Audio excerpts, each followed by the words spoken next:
Binary logic कौन सी होती है, जिसमें 1 0 की फॉर्म में होती है, सिंपल ट्रू फॉल्स की फॉर्म में होती है। तो इसमें 3 लॉजिक्स होती हैं जो हमें सबसे मशहूर है, एंड और 3 एंड और नॉट लॉजिक। एंड लॉजिक जो है ज़रा स्ट्रिक्ट है, जिसमें आउटपुट 0 तब होगी जब आपकी सारी इनपुट्स 1 होंगी।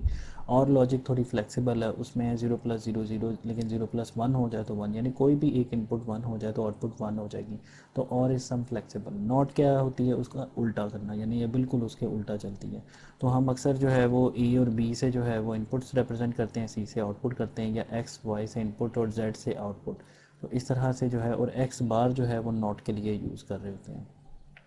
अच्छा, फिर उसके बाद हम लॉजिक गेट्स के ऊपर आते हैं। लॉजिक गेट्स भी सिंपल हमें पता है कि एंड गेट हैं, और गेट और नॉट गेट यूज़ होते हैं। एंड गेट में क्या होता है कि जो अभी हमें ट्रुथ टेबल, जो पीछे हम टेबल देख रहे थे वो ट्रुथ टेबल था। तो एक्स 1 देखें, 0 0 answer is 0, 0 1 answer is 0, 1 0 answer is 0, 1 1 का आंसर 1 है। अब ये क्या 1 0 को हम प्रैक्टिकली कैसे देख सकते हैं, ये समझिए कि एक्स एक स्विच है, वाई भी एक स्विच है, ये सेंसर दो लगे हुए हैं और ये आगे सिग्नल जा रहा है। जैसे ये गाड़ी है, गाड़ी के ये 2 सेंसर है, ये इंपॉर्टेंट सेंसर है। आपके दोनों सेंसर अगर ख़राब हो जाए, पहले अगर एंड लगा हुआ है तो इसका मतलब है कि कोई भी सेंसर ख़राब नहीं होना चाहिए। अगर एक सेंसर भी ख़राब हो जाएगा, गाड़ी ने बंद हो जाना है। हाँ, अगर सेंसर में ये है कि अगर एक सेंसर ख़राब हो जाए और एक ठीक हो, तब भी आपकी गाड़ी चलती रहेगी। और गेट के अंदर क्या होगा कि अगर एक सेंसर ख़राब भी हो जाए तो तब भी आपकी गाड़ी चलती रहेगी, क्योंकि 0 1 1 या 1 0 1। हाँ, और नॉट गेट में क्या होगा, इसके बिल्कुल उल्टा होता है। जैसे फ्रिज का एक स्विच होता है, वो उल्टा होता है ना, जैसे आप उसको खोलते हैं तो लाइट जो है वो जल जाती है, और जब उसको वो स्विच अनऑपरेट हो जाता है। जैसे आप दरवाजे को बंद करते हैं तो आपने नीचे कभी स्विच पे गौर किया होता है, वो पिक हो जाता है, वो ऑपरेट हो जाता है। तो इस तरह से जो है ना, वो एक फ्रिज का एक स्विच है, आप उसको कह लें कि ये नॉट नॉट इन्वर्जन का पिक चल रहा होता है। तो ये सारी लॉजिक्स होती हैं।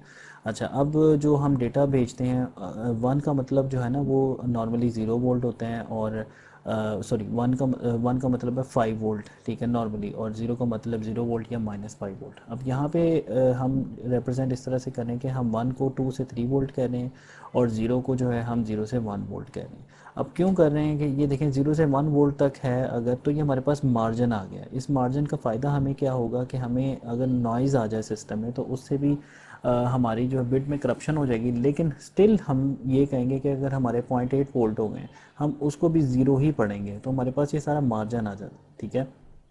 तो ये लेवल्स अक्सर हम वोल्टेज में डिफाइन कर देते हैं। The input terminals of the digital circuits accept binary signals with in allowable voltage range and respond at the output terminals with binary signals that fall with in the specified voltage range. अब अगर आपको voltage मिला है 2 से 3 volt, तो उसको ये 1 पढ़ लेगा। तो अगर नॉइज़ आ भी जाए, तो इसमें करप्शन हो भी जाए ना, तो उसको ये 1 ही पड़ेगा। तो ये फ़ायदा होता है डिजिटल सिस्टम का। एक एनालॉग सिस्टम और डिजिटल सिस्टम में मेन बुनियादी फ़र्क ही, जो बेनिफिट है वो यही है कि इसमें जो ट्रांसमिशन होती है वो रिलायबल होती है। क्यों? इसमें आप डिकोडिंग जो है नॉइज़ के बावजूद जो है डिकोडिंग ठीक कर लेते हैं, यानी 1 1 ही पढ़ा जाता है और 0 0 ही पढ़ा जाता है। और ये आती है आगे next timing diagram. Timing diagram क्या होती है कि जिसमें आप 0 को जो है वो वाई एक्सिस में जो है नीचे शो करेंगे, और 1 को आप वाई एक्सिस में विद सम वैल्यू शो करेंगे। तो 0 1 1 0 0 ये एक सिग्नल है एक्स के अंदर। उसके बाद आता है वाई का सिग्नल। जो वाई का सिग्नल आपने देखा कि 0 0 1 1 0, ठीक है, ये आपका वाई का सिग्नल हो गया। उसके बाद अगर आप इसका एंड करें तो 0 0 0 0 1 0 1 1 1 0 1 0 और 0 0 0, तो ये आपका एक एंड का सिग्नल जो है वो आपको शो कर रहा है। उसके बाद आपका जो है और सिग्नल क्या होगा, उसमें x प्लस वाई करेंगे, 0 + 0 0 1 + 0 1 1 + 1 1 0 + 1 1 और 0 + 0 0।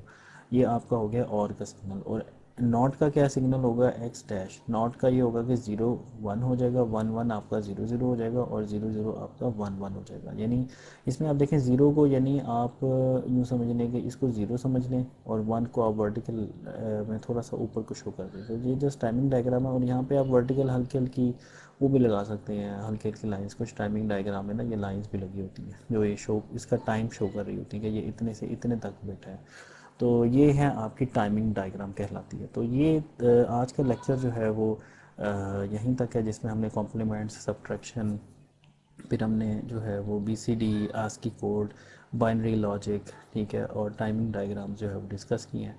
तो इंशाल्लाह ताला नेक्स्ट वीक जो है हम फर्दर इसके DLD के कंटेंट्स के साथ मिलेंगे इंशाल्लाह। Thank you very much for listening.